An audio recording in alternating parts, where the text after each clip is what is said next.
Hi friends, this is বানি and welcome to my channel. বন্ধুরা, আজকে আমি তোমাদের জন্য একটা দারুণ টপিক নিয়ে এসেছি। আজকে আমরা দেখব উড এর সমস্ত ব্যবহার। দেখো, উড এমনই একটা ওয়ার্ড, এমনই একটা মডাল ভার্ব যেটাকে আমরা সব সময় ব্যবহার করে থাকি। আর এই ওয়ার্ডটা সঠিক ব্যবহার না জানলে আমরা পায়ে পায়ে ভুল করে থাকি। কারণ বিভিন্ন সেন্টেন্সে আমরা উডকে বিভিন্নভাবে ব্যবহার হতে দেখি। আমরা বিভিন্ন রকম স্ট্রাকচারে উডকে ব্যবহার করে থাকি। আর ঠিক সেই কারণে ওদের সমস্ত ব্যবহার আমাদের সঠিকভাবে জানা দরকার।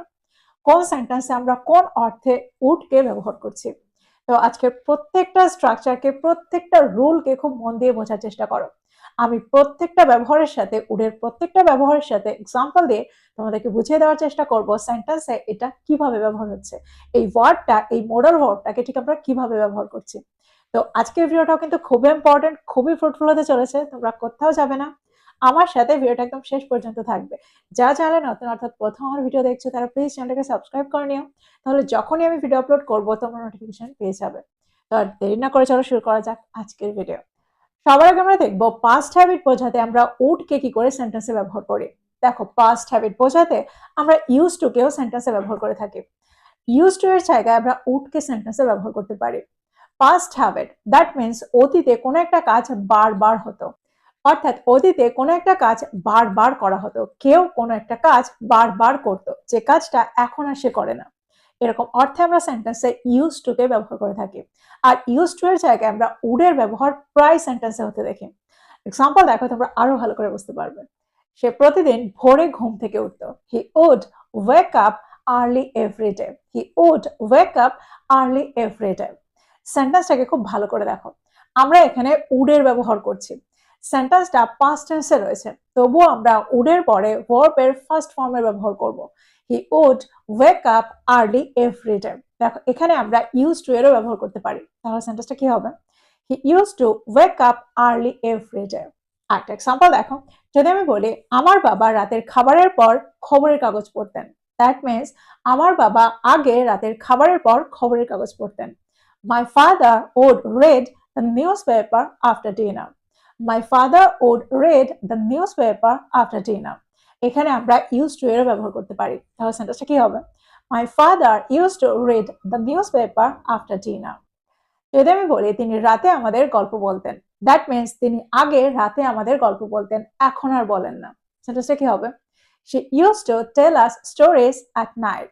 She would tell us stories at night. আমরা এখানে would বা used to কে ইন্টারচেঞ্জেবলি ব্যবহার করতে পারি। আমরা এটাও বলতে পারি she would tell us stories at night, বা আমরা এটাও বলতে পারি she used to tell us stories at night। তো এক্সাম্পলগুলোর মধ্যে দিয়ে আমার মনে হয় তোমরা বুঝতে পারছো সেন্টেন্সে আমরা অতীতের অভ্যাস বোঝাতে অতীতে কোনো একটা কাজ বারবার হতো এরকম অর্থে উডকে ইউজ টু এর জায়গায় কি করে ব্যবহার করছি। দেখো, উডকে পোলাইট অফার দ্যাট মিনস ভদ্রভাবে কোনো প্রস্তাব দেওয়ার ক্ষেত্রেও আমরা ব্যবহার করে থাকি। দ্যাট মিনস সেন্টেন্সটা একটু ফর্মাল হয়। আমরা ফর্মালি কাউকে ভদ্রভাবে পোলাইটলি প্রস্তাব দেওয়ার ক্ষেত্রে উডকে ব্যবহার করে থাকি। এক্সাম্পল দেখো, যদি আমি বলি আপনি কি একটু চা খাবেন, would you like to have some tea? would you like to have some tea? আপনি কি আমাদের সাথে যোগ দিতে চান? would you like to join us? would you like to join us? তো এই ধরনের সেন্টেন্সে যেখানে আমরা পোলাইট অফার বোঝাচ্ছি, দ্যাট মিনস ভদ্রভাবে কোনো প্রস্তাব দিচ্ছি, একটু ফর্মালি প্রস্তাব জানাচ্ছি, তখন আমরা সেন্টেন্সে উডকে ব্যবহার করছি। দেখো, আমরা পোলাইট ওয়েশ বা ডিজায়ার বোঝাতেও উডকে সেন্টেন্সে ব্যবহার করে থাকি। দ্যাট মিনস যখন আমরা অর্থ করি আমি এটা করতে চাইবো বা আমি এটা করতে পছন্দ করব, এরকম অর্থে আমরা সেন্টেন্সে উডকে ব্যবহার করে থাকি। যদি আমি বলি আমি এক কাপ কফি খেতে পছন্দ করব, I'd like to have a cup of coffee. I would like to have a cup of coffee. দেখো, এখানে আমরা একটু পোলাইটলি বললাম আমি এক কাপ কফি খেতে পছন্দ করব। দেখো, সেন্টেন্সে যখন আমরা অর্থ করি আমি এক কাপ কফি খেতে চাইবো, তখন আমরা সেন্টেন্সে এই স্ট্রাকচারটারই ব্যবহার করতে পারি, উড লাইক এর ব্যবহার করতে পারি। কোনো কিছু ভবিষ্যতে দ্যাট মিনস আমরা কোনো কিছু করব এরকম অর্থে উড লাইক এর ব্যবহার করে থাকি। আমি এটা করতে পছন্দ করি, I like to do this. যদি আমি বলি আমি ভবিষ্যতে এটা করতে পছন্দ করব, তখন আমরা সেন্টেন্সে উইল লাইক এর ব্যবহার করি না, তখন আমরা সেন্টেন্সে উড লাইক এর ব্যবহার করি, I would like to do this. যদি আমি বলি সে অনলাইন ক্লাসে যোগ দিতে চাইবে, she would like to join the online class, she would like to join the online class. যদি আমি বলি আমি আমার পরিবারের সাথে আরো সময় কাটাতে পছন্দ করব, I would like to spend more time with my family, I would like to spend more time with my family. তো তোমরা বুঝতে পারছো আমরা যখন পোলাইট উইশ বা ডিজায়ার বোঝাবো তখন আমরা সেন্টেন্সে উড এর ব্যবহার করতে পারি। এবার আমরা দেখবো উড এর পরের ব্যবহারটা। দেখো সেন্টেন্সে প্রায় তোমরা রাদার এর সাথে উড এর ব্যবহার হতে দেখবে। উড রাদার সেন্টেন্সে আমরা যখন প্রেফারেন্স বোঝাবো, দুটো কাজের মধ্যে একটা কাজ বেছে নেব এরকম অর্থ করব, তখন আমরা সেন্টেন্সে উড রাদার এর ব্যবহার করে থাকি। ফর এক্সাম্পল, যদি আমি বলি বাইরে যাওয়ার চেয়ে আমি বরং বাড়িতে থাকতে পছন্দ করব, I would rather stay at home than go out, I would rather stay at home than go out.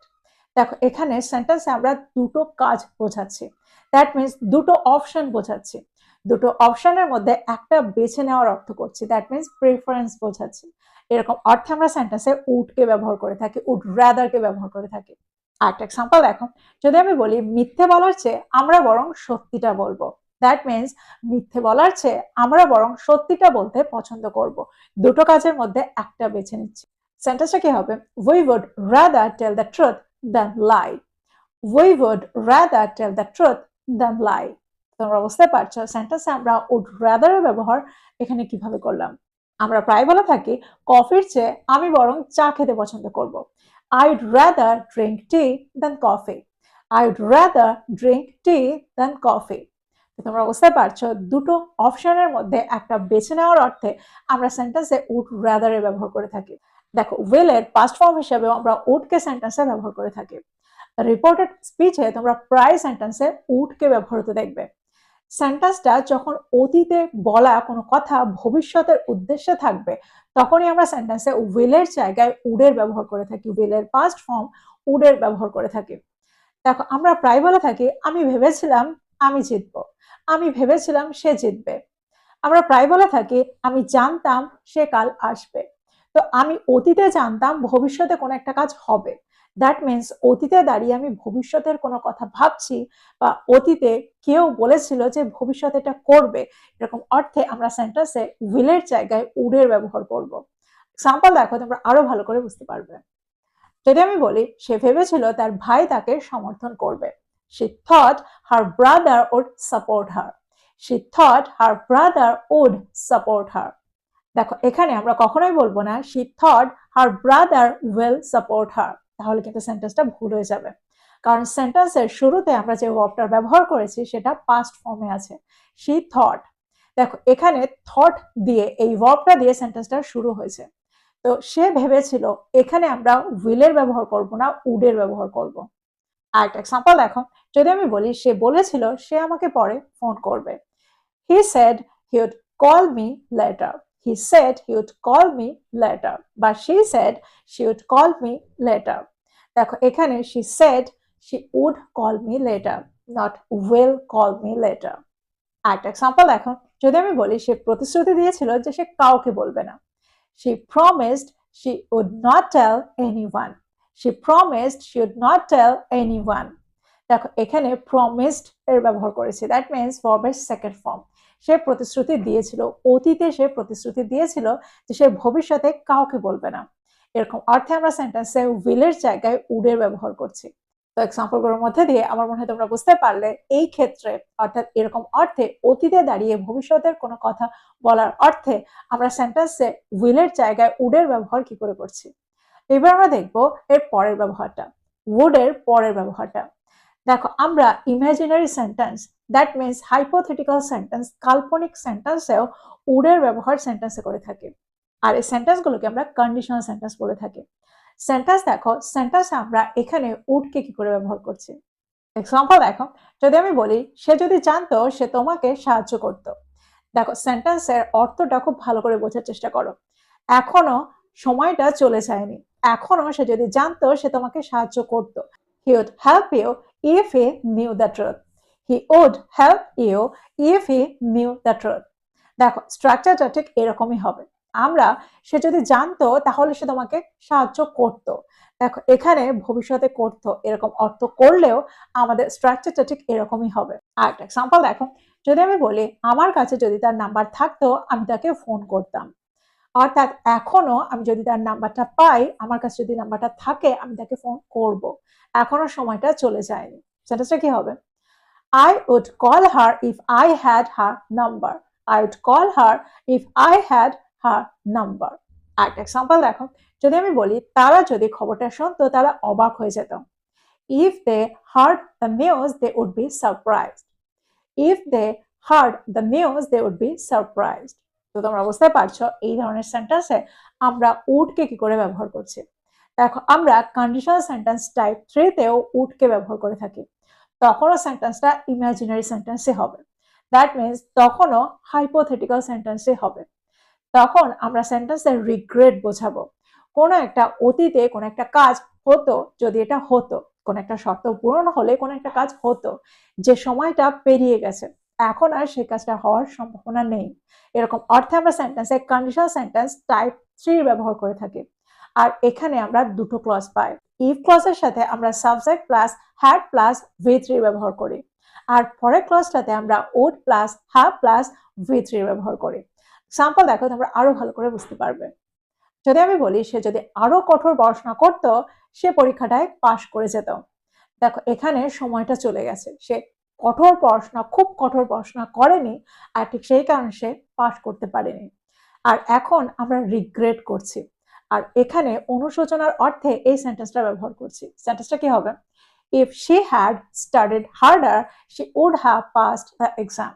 If she had studied harder she would have passed the exam. একটা এক্সাম্পল দেখো, যদি আমি বলি তারা তাকে বিশ্বাস করতো যদি সে সত্যিটা বলতো। They would have trusted him if he had told the truth. They would have trusted him if he had told the truth. আমরা সেন্টেন্সে if ক্লজটাকে আগেও নিয়ে যেতে পারি, তাহলে সেন্টেন্সটা কি হবে? If he had told the truth they would have trusted him. তোমরা বুঝতে পারছো এই সেন্টেন্সগুলোকে আমরা কিভাবে তৈরি করছি। আরেকটা এক্সাম্পল দেখো, যদি আমি বলি যদি তারা সাবধানে খেলতো তারা ম্যাচটা জিতে যেত। দেখো এখানে সময়টা পেরিয়ে গেছে, তারা ম্যাচটা জেতেনি। সেন্টেন্সটা কি হবে? If they had played carefully they would have won the match. If they had played carefully they would have won the match. দেখো would plus have plus V3 ব্যবহার করছি। আর আরেকটা ক্লাসে আমরা if ক্লজে আমরা subject plus had plus V3 ব্যবহার করছি। তোমরা বুঝতে পারছো এই সেন্টেন্সের এই স্ট্রাকচারে আমরা would কে কি করে ব্যবহার করছি। তো এই ছিল would এর কিছু ইম্পর্টেন্ট ব্যবহার। আমার মনে হয় প্রত্যেকটা ব্যবহারকে তোমরা বুঝতে পারলে, প্রত্যেকটা রুলকে তোমরা বুঝতে পারলে। প্রত্যেকটা রুলকে, প্রত্যেকটা স্ট্রাকচারকে নোট ডাউন করো, আর এগুলো দিয়ে প্রচুর সেন্টেন্স তৈরি করো, আর সেগুলোকে প্রতিদিনের কনভারসেশনে ইনক্লুড করো। আর ভিডিওটা ভালো লেগে থাকলে লাইক করতে ভুলে যাও না, বন্ধুদেরকে শেয়ার করো যারা ইংরেজি শিখছে। So this is all about today. I will be back with another video. Till then, take care. Thank you for watching this video. Bye bye.